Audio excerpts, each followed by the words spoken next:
Ranking up online is certainly not an easy task. All players are prone to make mistakes, and fix them is part of your journey as a Tekken player. So let's take a look at the most common mistakes in beginner ranks and how to fix them.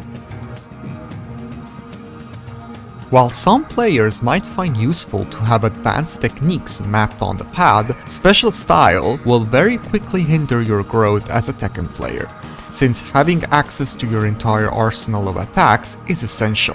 The advanced techniques allowed by the special style can be learned rather quickly in practice mode, while also use binds to make this even faster. Even the auto combos are generally poor optimized and not worth the effort if you want to improve rapidly.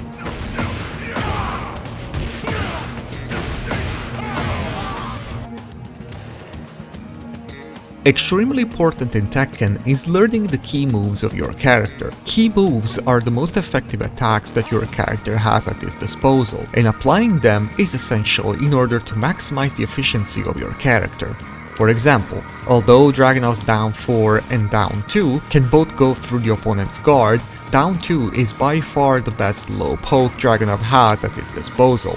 Starting with Tekken 8, key moves can be found in the move list under the section Main Techniques. Also, a quick research online can give you even more info on your favorite characters. A common mistake in these ranks is the excessive use of punishable attacks. Although at this level you might get away with it, it is still a bad habit that needs to be corrected.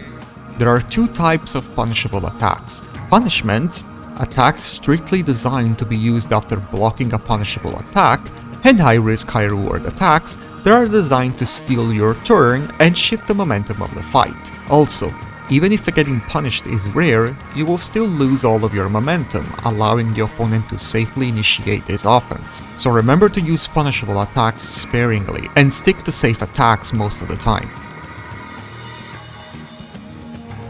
Speaking of punishable attacks, Rage Arts are also spammed a lot in these ranks. Rage Arts are round-stealing attacks available when the health bar reaches the lower end.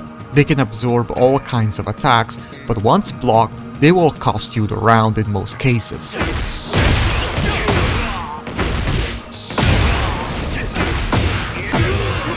Just like with all the other punishable attacks, it is a good idea to get rid of this bad habit, and try to use them only when the opponent is pressing relentlessly.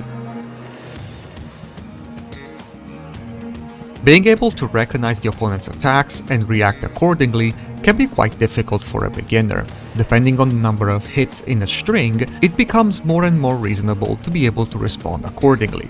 Overall, if a string has 3 or more hits, it is a good habit to try to identify the move and respond accordingly by evading the high, punishing the mid, or crouch guard the low.